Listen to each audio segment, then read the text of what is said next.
2011년 8월 6일, 런던에서 대규모 폭동이 일어났습니다.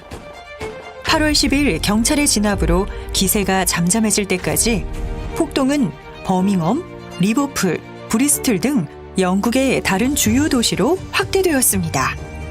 같은 해 9월 17일 시작된 뉴욕 월가의 시위는 11월 30일 경찰에 의해 시위대가 해산하기까지 전 세계로 확대되며 장장 73일간 벌어졌습니다.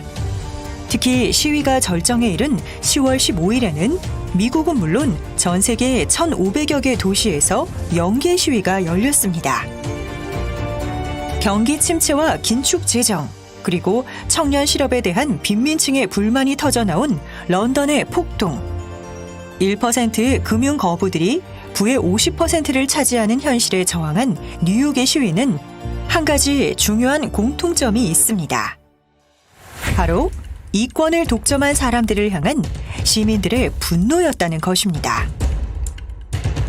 사마천의 사기 중 주봉기에는 중국 주나라 10대 임금인 여왕에 대한 기록이 있습니다.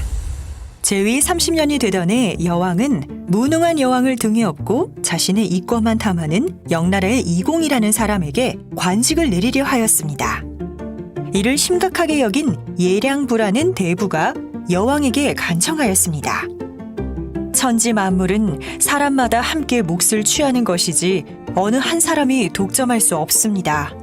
만일 어떤 사람이 이를 독점한다면 엄청난 노여움과 큰 재앙이 일어날 것입니다. 영의공은 이권을 독점하기만 좋아합니다. 그의 이러한 행위가 폐하께 영향을 미치면 폐하의 안위도 무사하지 못할 것입니다. 부디 영의공의 중용을 거둬주십시오. 하지만 여왕은 예량부의 간언을 귀담아 듣지 않고 끝내 이공을 경사에 임명해 국사를 주관하게 하였습니다. 이공을 통해 벌어지는 여왕의 지나친 사치와 포악한 정치로 온 나라의 백성들의 비방이 이어졌습니다. 백성들은 폐하의 명령을 감당할 수가 없습니다. 여왕의 재위 34년 때 보다 못한 소공이 간청하였습니다. 여왕은 소공의 간청에 오히려 진노하며 위나라에서 온 무당으로 하여금 백성들을 감시하고 자신을 비방하는 모든 사람을 죽이게 하였습니다.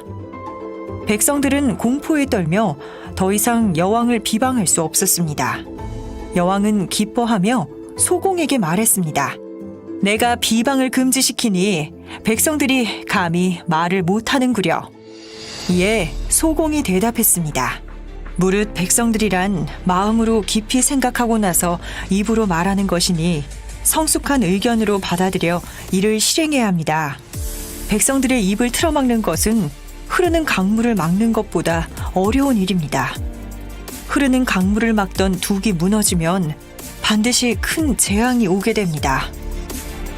하지만 이번에도 여왕은 소공의 간언을 듣지 않았습니다. 그리고 3년 후 백성들은 반란을 일으켜 여왕을 궁에서 쫓아냈습니다. 여왕은 결국 도읍으로 돌아오지 못하고 쓸쓸한 최후를 맞이하게 되었습니다. 이권을 독점한 사람들의 마지막은 역사 속에서 무수히 증명되었습니다. 프랑스 대혁명과 러시아 대혁명이 발생한 이유도 소수의 특권 계급이 이권을 독점했기 때문입니다.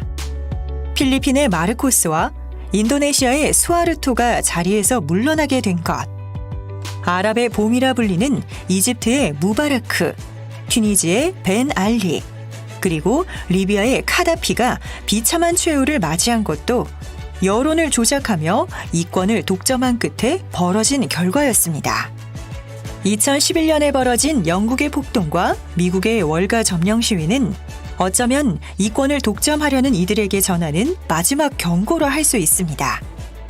이권은 본질적으로 많은 사람들로 이루어진 사회라는 공동체가 있기 때문에 발생한 것입니다. 따라서 특정인이나 일부 계층의 전유물이 아닙니다. 노벨 경제학상 수상자인 사무엘 일스는 이렇게 말했습니다.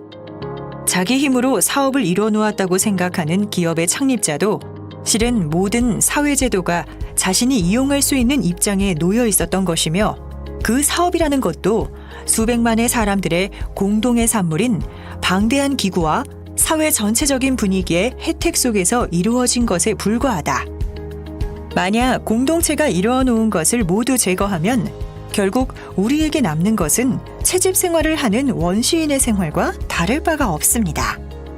따라서 이권을 독점한다는 것은 공동체를 무너뜨리며 우리를 과거로 퇴행시키는 불행한 결과를 낳게 됩니다. 이권을 독점하면 안 된다는 교훈은 네트워크 마케터들에게 매우 소중한 덕목입니다. 기존 한국에서 네트워크 마케팅에 대해 비우호적인 인식은 일부 기업과 사업자들의 이권 독점의 욕심에 대한 결과입니다. 그들은 자신의 성공을 위해 다른 사람을 도구화하였습니다. 결국 그러한 기업들은 모두 시장에서 퇴출당하거나 유명무실하게 되었습니다. 리더는 특히 이런 사실을 명심해야 합니다. 이권은 함께 만들어간 모두에게 공정하게 나누어져야 합니다.